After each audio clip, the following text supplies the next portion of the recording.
My shovel head's broken, which isn't a huge surprise. That's just part of owning one of these bikes, right? You know, they break.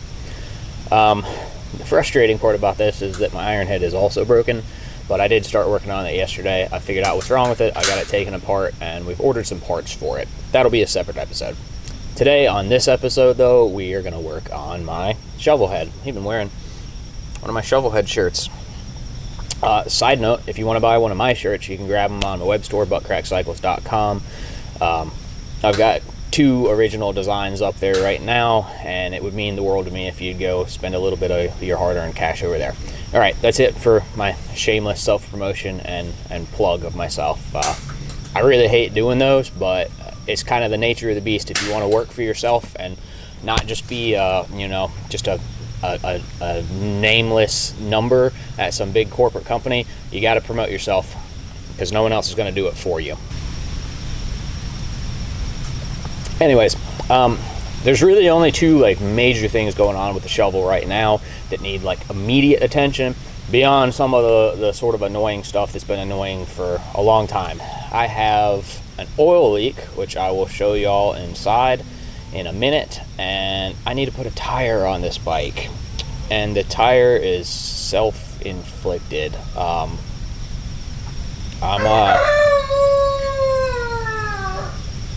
I'm a little bit ticked off at myself right now over this tire. I'll show y'all what happened, and then we'll get started taking it apart.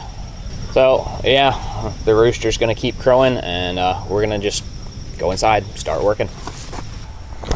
Okay, so first things first is we have an oil leak over on the primary cover. It seems like it's coming from the starter solenoid, which means you need to pull the entire primary cover off. The whole cover really has to come off in order to be able to properly reseal this solenoid. There's an O-ring back behind there and a little rubber boot. It might not be coming from that, but it sure looks like it. You can see it weeping down here. Let me zoom it in a little. It's not really a terrible leak, but I've also wiped this off. And I think the last time I rode it, I only rode it for a few short miles. If you ride this bike all day, you have a pretty significant leak. It kind of starts running down the primary cover, and it'll start dripping down. You can even see a little bit of it right there. You see at the end of my finger. Let's see if I can zoom that up for y'all. Where the oil's sort of accumulating here in your chain inspection, under your chain inspection plate. And wipe that off. My finger's wet. I don't know. It's really dark on this side of the bike, so this probably isn't the best quality video. Anywho, so that's thing number 1. I have the parts for the primary solenoid sitting on the shelf. I've ordered a cover gasket, but it won't be here till tomorrow. But I think I'm still going to go ahead and yank all of this off. So I gotta admit, I actually have thought about not fixing this oil leak right now, this very second. And the reason why is the smoke out rally is happening right now. Today is the very first day of it up there in Rowan County, North Carolina. It's not terribly far for me. It's like 2.5-ish hours. And I have not been to a single motorcycle show yet this year, which really isn't that unusual for me. Just kind of in this period, this season of my life, finding 2 or 3 days to go ride 500 miles round trip or whatever it might be, and being away from home for more than a few hours at a time is pretty difficult for me right now. I've got a family to take care of. I've got 2 businesses essentially to run, the motorcycles being one, and the other one being my heavy-duty diesel repair business. And so it's hard for me to break away, though I really want to, and doing something like that cool motorcycle rally camp out sounds awesome to me. And I really wanted to go to Smoke Out, so I've been seriously thinking about just fixing the tire, which I'm about to show y'all, and then maybe ignore the oil leak. I don't know. I know I would make it like that. I'd probably be fine if I threw a quart of oil in a sissy bar bag and a rag. Just every time I stop for gas, wipe it off, check it, top it off. But man, that's just not my personality. That's not really how I like to do stuff. If I know there's a problem and I have the parts and the time and the tools to fix it, I really want to fix it. The only thing hanging me up on it is that I don't know if that that primary gasket's going to get here in time for me to fix all this and still make it to the rally. So we'll see what happens. Let's check out this tire. All right, so here's my back tire, and you might note one of these things is not like the other. This groove right here, that ain't supposed to be there. This is maybe a 1/16 of an inch deep. It's not terribly deep. All right, so there's it a little bit more zoomed up. It's not terribly deep, but it's getting mighty close to the sidewall of the tire, or the chicken strips, as the sport bike guys call it. And I'm pretty anal about tires. They need to be perfect, or they just need to be replaced. So that's what's going to happen to this tire. This tire is going to get replaced.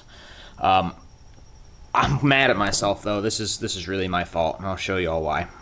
So this is darn near impossible to see, but that is the fender where it has been cutting into this tire. And I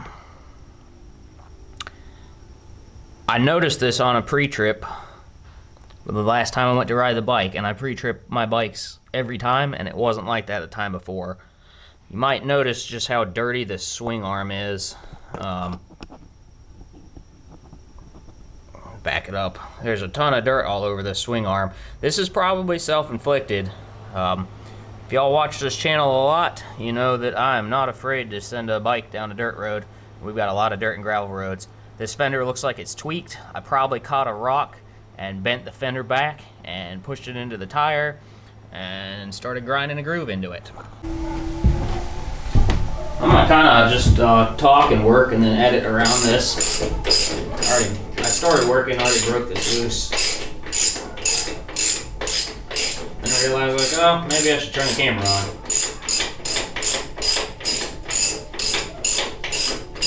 Pardon me for using an adjustable wrench on this. My 1 1/16 seems to have grown legs and walked. And you know what? Sometimes I'm not really smart. I was like, I'll just use this adjustable wrench instead of having to walk all the way back past the house. The house is like probably 70 yards away from here. And then walk down the driveway to where my service trucks are parked. I completely forgot that one of my service trucks is hooked to the trailer, which is literally like right outside this door. It's like 30 feet away. And it's overflowing literally with Snap-on and cat tools. So duh. I could have grabbed the right wrench to start with. I'm gonna grab some gloves so I don't get all greasy.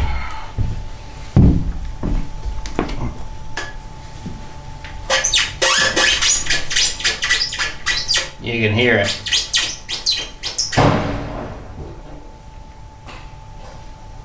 Damn. That sounded like a tree probably just came down on the tree branch, rather, just come down on the chicken coop. Or the lean-to one. Got a storm rolling in right now, it seems like.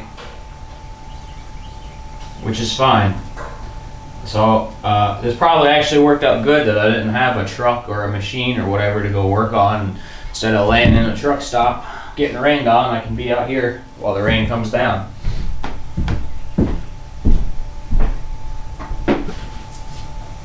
You know, I actually, I kind of rarely film myself doing wheels, pulling axles and wheels. I hate doing it. And it's not that I want to appear like I always know what I'm doing, because I don't. If y'all have watched this channel long enough, you will know that it's something I strive for pretty hard here, to just kind of keep it real.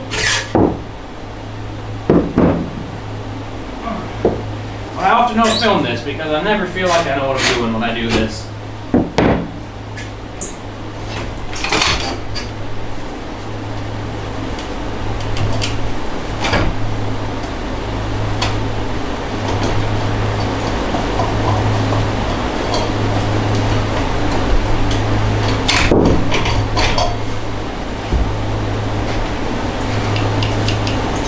And yet somehow, I always seem to do it.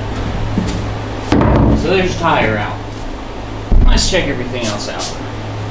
This is kind of hard to see on camera because it's down in a deep dark hole, but you can see all right there where that tire has been rubbing. And the gap to the swing arm is much closer on this side than it is that side. And I double checked all of that when I put this fender on. I don't really know how I could have got something up in there between the fender and like the back of the starter. Maybe I grabbed a stick or a rock or something. I don't know. The back side of this fender has a little dent in it. So I think what I'm going to do is go through here and loosen these fender strut mounts and see if I can't sort of finagle the fender back around square. And then I'm probably going to take a cutoff wheel down there, and we're probably going to have to cut this fender now that it's been bent.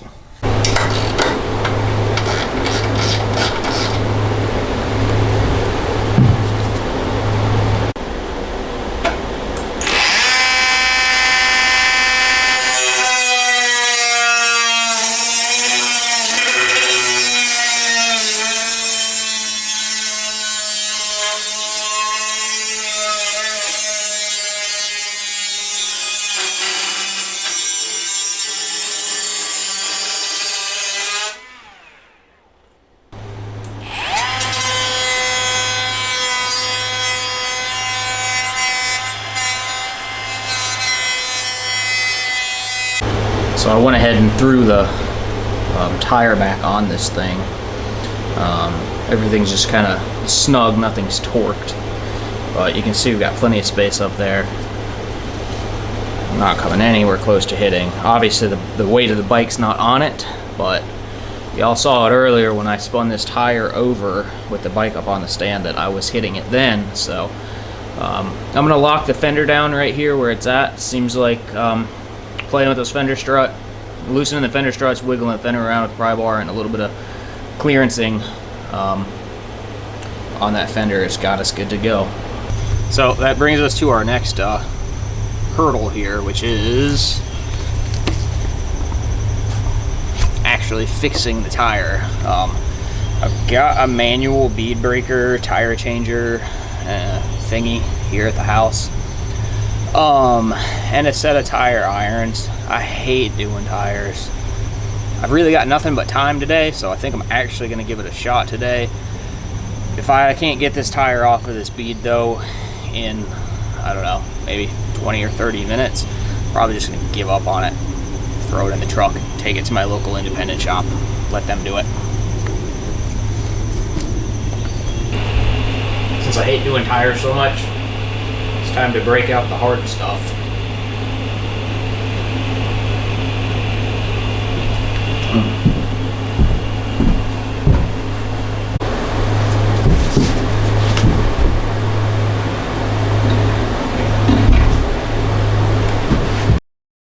Well, that's fun. The shaft of that bolt won't come out far enough to actually screw this in tight. So if I was to try and, you know, push on this all over the place with the bead breaker and everything, I'll just yank it right off the stand. So I guess I'm going to the shop and throw this in the back of the truck. Alright, so it is the next week. I brought this over to the shop last Thursday. It's now Wednesday. Oh my god, I just swallowed a bug. Okay. Oh god, a little gnat just flew down my throat. That was disgusting. Anyways, I dropped these off last Thursday. It's now Wednesday of the next week. And I guess they've been really busy. But, yeah, no more groove worn into it. I spent a little time with some purple power, cleaned this wheel off because it was gross, so let's walk in here. And I'm not going to film me putting this back in. Next time y'all see me, this bike will just have a new tire in it. Okay, we've got our wheel and tire back in, axles torqued, the chains adjusted.